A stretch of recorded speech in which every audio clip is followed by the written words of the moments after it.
You know what is better than a cheat meal? It is an empty gym. मैं चिल्ला सकता हूँ, मैं बैठ सकता हूँ, मैं लेट सकता हूँ, कुछ भी कर सकता हूँ। ये प्रिविलेजेस या तो फिर अगर आप बिलियनर हो या मिलियनर हो आपको फिर मिलेगा, या तो फिर अगर आपकी किस्मत अच्छी हो जैसे मेरी आज है फिर मिलेगा। तो let's start the workout today. अरे एक जूता पहनना भूल गया। I am shooting a कराउजल video. अगर कोई मुझे इंस्टाग्राम पे फॉलो करता है और ये यूट्यूब वीडियो देख रहा है, दे नो कि I post certain kind of workouts on my feed. तो ये जो ब्रो स्प्लिट होता है, ब्रो स्प्लिट क्या होता है पहली बात तो bro split is when you train a single muscle group in a day. Push pull legs में हम कंबाइन करते हैं अपने heavy compound movements with a combination of muscle groups, एक बड़ा मसल ग्रुप एक छोटा muscle group. But bro split में हम एक मेजर मसल ग्रुप को ट्रेन करते हैं, सिर्फ एक मेजर मसल ग्रुप को। तो ब्रो स्प्लिट में आज हम चेस्ट वर्कआउट करेंगे, वॉल्यूम 2 वॉल्यूम 1 भी मैं लिंक डाल दूंगा इसमें नीचे। And I have a guide option on my feed as well Instagram, वहाँ पे आप देख सकते हो। तो फ्यू टिप्स। पहली टिप है, जब आप जिम आओ उससे पहले, जैसे कई लोग बोलते हैं कि हम पे एनर्जी नहीं, तो भाई उसके लिए आपको जो भी आप खा रहे हो सुबह से आप अपनी मील्स अच्छी रखो। स्पेशली अपनी मील्स कार्बोहाइड्रेट में हाई रखो। 2 आवर्स और maybe 1.5 hours before coming to the gym, it helps a lot. Simple carbohydrate भी चलेंगे, जैसे कि वाइट राइस होता है, जैसे कि स्वीट पोटैटो या फिर normal potato. If you consume it it's gonna help you a lot. बिल्कुल कुछ भी नहीं खाया है, सुबह से एकदम ऑफ जा रहे हो, तो there is no chance you will have better energy in yourself. ये फिर आप बोलते हो कि यार बॉडी नहीं बन रही है या फिर कुछ हो नहीं रहा है, वो इसलिए नहीं हो रहा है क्योंकि आपके एनर्जी लेवल्स जो भी आप throughout the day through out the weeks आप खा रहे हो, जो भी आपकी ईटिंग हैबिट्स हैं, किस टाइप का आप खाना खाते हो, वो चीज़ें इंपॉर्टेंट होती हैं। And another thing, if you come to the gym, do not just come here and pick up the heaviest dumbbell, वो भी एक गलत अप्रोच है। फर्स्ट ऑफ ऑल हम करेंगे dynamic stretching, not static stretching. अब डिफरेंस ये है, स्टैटिक स्ट्रेचिंग जो होती है you do it after your workouts. जब आपकी बॉडी पंप होती है, आपके मसल्स पंप होते हैं, लैक्टिक एसिड होता है उनमें, जो आपको पंप दिखता है एकदम से, आपके जो मसल एकदम से आपको लगता है कि यार ये पंप सही है, उस चीज़ को नॉर्मलाइज करने के लिए we do static stretching. Static stretching में हम लोग अपने जॉइंट्स को मूव नहीं करते हैं, वी स्ट्रेच आवर मसल्स। जैसे कि ये स्टैटिक स्ट्रेचिंग है, ठीक है, ये स्टैटिक स्ट्रेचिंग है। ये चीज़ आपको वर्कआउट के बाद करनी है।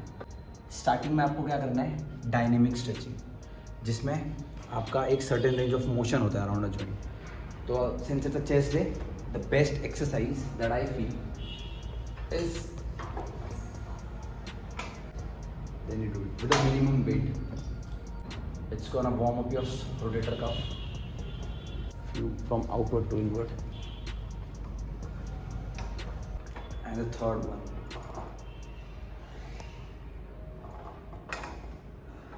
You can do this and then slight variations with your hands, as in I like to do it. Just a dynamic stretch.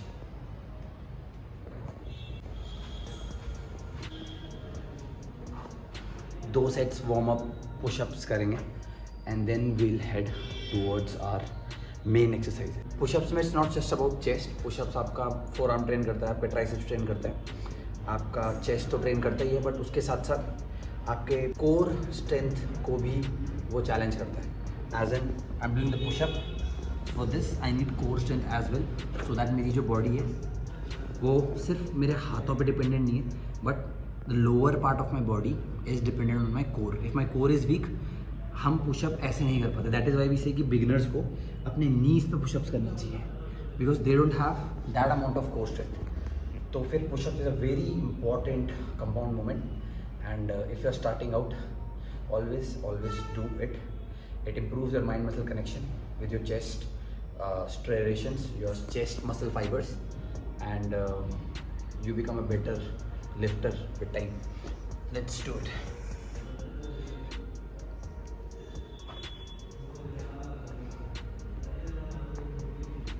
तो मैंने इतनी बकवास करी है इसलिए ये मेरा को इतना टाइम ले रहा है, but see your warm up it shouldn't last more than 20 minutes, ठीक है. I want to pass on some information, that is why it is taking this much of time. But इसका मतलब ये नहीं कि आपको भी ये करना है कि दोस्त से बात कर लेते हैं, ये कर लेते हैं. Warm up it has to be, there shouldn't be any rest, major rest. 15 second या 10 second is more than fine because it's a warm up. आप अपने मसल्स को इतना वॉल्यूम प्रोवाइड नहीं कर रहे हो, एज इन इतनी ज़्यादा हैवी लिफ्टिंग नहीं कर रहे हो, तो there is no need to take major rest periods in between. तो आपको वार्म अप करना है इमीडिएटली. जैसे मैंने आपको केबल पे बताया, केबल पे फॉर द रोटेटर का वार्म अप आपको 3 सेट्स करने हैं, 10 repetitions inward outwards and upwards. उसके बाद आपको पुशअप्स के 3 या फिर 2 सेट्स करने हैं ऑफ 15 रेप्स. और उसके बाद आपको जो भी एक्सरसाइज आप स्टार्ट कर रहे हो विद माइनर वेट्स, आपको इसका भी वार्म अप करना है सो दैट आपकी जो मसल्स हैं वो प्रिपेयर हो जाए इस टाइप ऑफ मूवमेंट के लिए. सो इसको warm up is like warming up your muscles. तो इतने ज़्यादा रेपिटेशन भी मत मार लेना since it's a lighter weight की एकदम ही फेल हो जाए. स्टार्टिंग में just to make that blood flow in your major muscles, your primary muscles, we do warm ups. This is our first set of the day. इसमें थोड़ा heavy रहेंगे. एक और चीज़, अगर आपको हाइपरट्रॉफी करनी है, दैट मीन्स आपको अगर अपनी मसल बिल्ड करनी है, तो एक ऐसा वेट चुने. कई लोग बोलते हैं कि यार हम कितने वेट से मारें, कौन सा डंबल उठाएं. तो आपको एक ऐसा डंबल पिक करना है जिसमें आप अगर उसे लिफ्ट कर रहे हो तो ऐसा भी नहीं होना चाहिए कि आप 8 रेपिटेशन भी उसके ना मार पाओ, और ऐसा भी नहीं होना चाहिए कि आफ्टर हिटिंग 15 रेपिटेशन आपको ऐसा फील हो कि आप 10 और मार सकते हो. और वेट इतना हैवी भी मत करना कि 8 रेपिटेशन भी आपको ना लग पाएँ और आप 3 रेपिटेशन के बाद ही किसी के सपोर्ट की आपको ज़रूरत हो. नहीं, that is also. I take a cold hard look at the world now. Hold my hand out, got a plan now. I'ma help be the change cause I can now. Here I stand now, take my hand now. No pain, no gain, no shame. Work hard, play hard, okay. I think I get it now, don't wanna let them down. I'ma take the ground and speak my mind out loud. Here I go, proud of my notes. Teach them what I wrote, teach them all the hope. Keep them on the road to the dream. All I need is a team, build your own self-esteem. You can do anything, prove everything. Say what you mean and believe in your dream. Find that thing that you love, that you really wanna be. And don't give up till you've given absolutely everything. Yeah. When you do this cable flies, इसमें आपको आगे जाना है and you don't have to use your elbow joint. मतलब इसको ऐसे ऐसे या फिर ऐसे नहीं करना है. Look at my elbows. I'm not using my elbows. Straight मेरे आर्म्स हैं, ठीक है. थोड़ा सा आगे लीन होना है. Press it and cross. Okay. Don't use your elbow. Cross. Again. Cross. First left over your right hand, then on the other side, right over your left hand. You feel that squeeze. So rather than doing this, I'm using a lot of elbows. It's better you make your elbows stiff and then you press it downwards and cross it. Again, cross it. It's really effective. You should give it a try. अगर आप अपनी elbows bend करते हो, right, and then you take it this way, तो ये lats में जाता है. And if I just dumbbell straight upwards और मैं अपनी एल्बोज इनवर्ड रोटेट करूँ and then if I squeeze it, it's gonna come on my chest. So there are 2 variations. If you have this kind of a machine in your gym, what you can do the traditional ways. This one.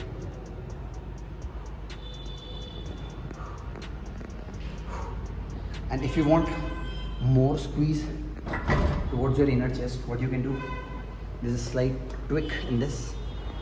Keep up this foot here, and now when you press it, you have more range of motion. तो जो blood flow है वो आपके जो inward chest है उसकी तरफ ज़्यादा आएगा. The weight shouldn't be heavy क्योंकि इस एक्सरसाइज में if your elbow passes your shoulder, you can injure it because it's gonna create some kind of discomfort over your shoulder joint. तो इसके लिए you'll have to be aware कि आपको यहाँ से मूवमेंट स्टार्ट करना है. when you eccentric motion जैसे बोलते हैं, जब आप स्ट्रेच कर रहे हो, it shouldn't be more than this. So just this much. बहुत ज़रूरी चीज़ है। जो ये मसल्स हैं इसमें मोर देन 75% यही है, इसे पानी बोलते हैं। Everything is water. Your muscle has 75+% of water content in it, इसलिए don't underestimate it. If you are dehydrated just forget, you won't get any kind of muscle gain.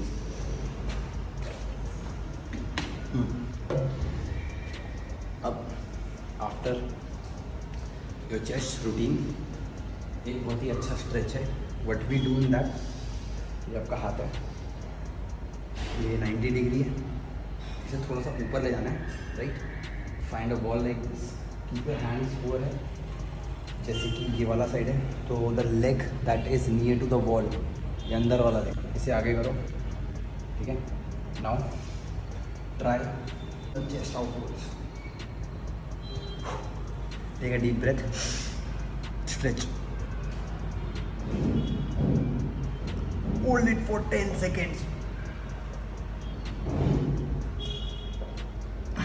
Similarly on the other side, my hand slightly upwards, क्योंकि इससे क्या होगा, जो आपके muscle fibre होते हैं chest, they are not align सीधे, they are little bit टेढ़ा सा होता है, तो इसीलिए to get the maximum stretch we keep our hands little bit upwards. उससे क्या होता है कि जो ये मसल फाइबर चेस्ट का है, द पेक्टोरल मसल्स, बहुत सही स्ट्रेच मिलता है। ऐसे में आपको स्ट्रेच इतना नहीं मिलेगा, इतने ऊपर में तो कुछ मिलेगा ही।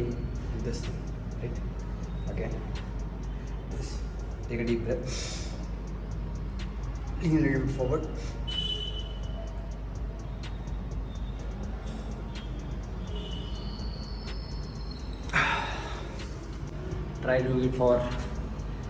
try doing it for 4 times, 10 second के लिए stretch. You will get a good stretch over your chest fibers। और बस यही है वो। इसके बाद अपने पोस्ट वर्कआउट में, if you haven't consumed enough protein in your pre workout meal, so try consuming a good amount of protein in your post workout meal with least amount of fat, क्योंकि fat digestion slow करते हैं and we don't want slow digestion after a heavy workout session. And yes, ending the video with the last myth, if you have consumed enough protein before your workout, तो इतना रोने की ज़रूरत नहीं है। मैंने वो एक उसकी रील भी बनाई थी कि एकदम मैं हार्ट ब्रोकन हो जाता हूँ क्योंकि मेरा प्रोटीन शेक में कोई प्रोटीन नहीं होता, but it's not important. As long as you have consume enough protein before your workout, there is no need to die for another kick of protein, क्योंकि एनीवेज आपकी बॉडी में जो protein synthesis है वो चल रहा है, क्योंकि प्रोटीन डाइजेस्ट होने में भी takes a good amount of time, more than like 2 hours। So take it easy bro. अपने बॉडी का try consuming double amount of protein in grams, जैसे कि अगर मेरा 70 किलो वेट है तो मुझे 140 ग्राम प्रोटीन चाहिए, और वो प्रोटीन आप throughout the day distribute करो। Don't over emphasis on your post workout protein. If your protein supply is optimum throughout the day, don't get scared, your gains are not going anywhere. Thank you so much. If you like this video, please do comment if you like the video so that I could make more videos like this. If you find it informative, thank you so much. Chalo, tata, bye.